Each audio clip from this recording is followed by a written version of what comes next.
दिवाळी झाल्यानंतर मी गावी गेली होती माझ्या माहेरी आणि तिथं काही मी व्हिडिओ शूट केले होते, पण काही कारणामुळे मला ते व्हिडिओ अपलोड करायला जमलंच नाही।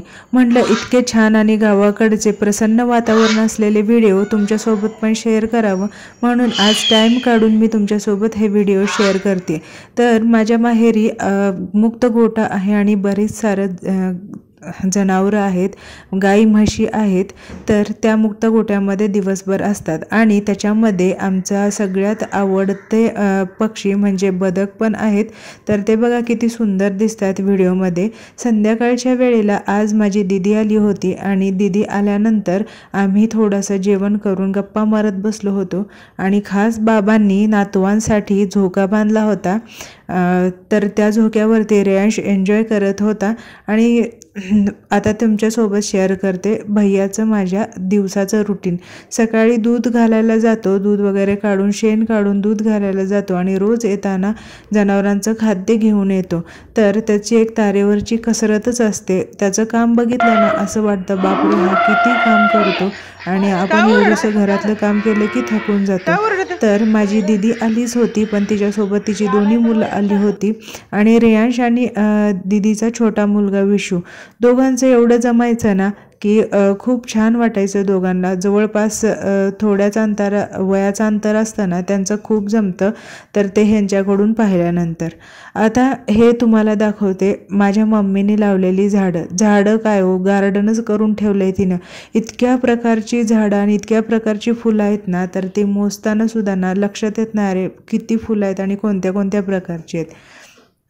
काही झाडं ऑनलाईन मागवलेत, काही कोणाच्या घरी गेल्यानंतर आणलेली आहेत आणि काही पहिल्यापासूनच तिने लावून ठेवलेली आहेत।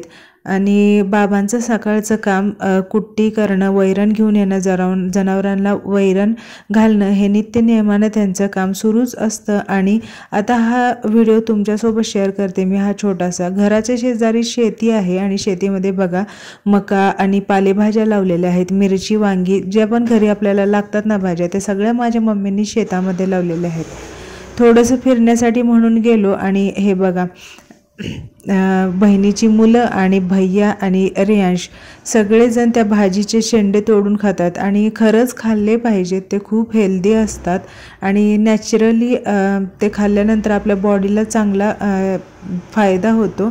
तर असंच फिरता फिरता मी बरेच वेळा विचार केला की नवीन घराचं बांधकाम सुरू केले, पण त्याच्या अजून पायऱ्या झाल्या नव्हत्या, त्यामुळे एवढ्या वरती चढायची काही इच्छाच होत नव्हती। असंच फिरत गेलो आणि ते खूप दिवसानंतर मग ते बांधकाम बघितलं।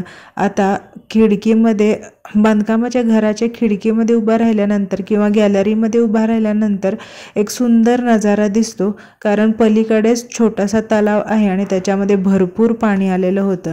आता थोडंसं इथे उभा राहिल्यानंतर आम्ही भावंडांनी सगळ्यांनी सेल्फीज आणि फोटो काढले। माझा भैया तर काय फोटोग्राफरच आणि त्याला ना खूप छान फोटो काढता येतात। स्वतःचे कधी सेल्फी काढत नाही किंवा फोटो काढत नाही, पण आम्ही गेल्यानंतर आमची आवर्जून तो फोटो काढतो। आता हे बघा माझी मम्मीची फॅमिली, ह्या म्हशी, कोंबड्या, बदकं आणि शेळी आणि एक शेळीचं पिल्लू आणि हे गाईचं पिल्लू, दिवसभर माझी मम्मी याच्यामध्ये रमलेली असते। तिचं आयुष्यच हे आहे आणि तिला याच्याशिवाय दुसरं म्हणजे काही चांगलं वाटतही नाही किंवा यांच्याशिवाय तिचं आयुष्य सुनं आहे असंच थोडक्यात। आता बघा संध्याकाळच्या वेळीला मुक्त गोठ्यामध्ये बदकं, कोंबड्या आणि गाईचे पिल्ले सगळेजण एकत्र मिळून खेळतात। तर मला पण थोडंसं छान वाटत होतं, पण बदकांच्या जवळ जायचं म्हटलं की थोडीशी भीती वाटते, कारण ते अंगावर येतात आणि चावायला बघतात। तरी पण मी आणि रेयांश थोडा वेळ गेलो आणि त्यांना थोडंसं हाकललं ना ते घाबरतात आणि उडून जातात, पण बघायला खूप छान वाटतं, खूप छान दृश्य असतं हे। आणि आता माझ्या मम्मीचं पण थोडंसं काम सांगते। तिने गार्डन केलेलं मी दाखवलंच, पण तिची काळजी पण तेवढीच आपुलकीन आणि प्रेमाने घेते आणि त्याची स्वच्छता राखणं किंवा व्यवस्थितपणा तिच्यामध्ये खूप आहे। आणि आता ह्या नवीन बांधकामाच्या ठिकाणी रेयांश बघा एकटा कसा चालतोय, हे एक छोटासा व्हिडिओ तुमच्यासोबत शेअर करते आणि हा व्हिडिओ मी इथेच थांबवते। चला बाय बाय।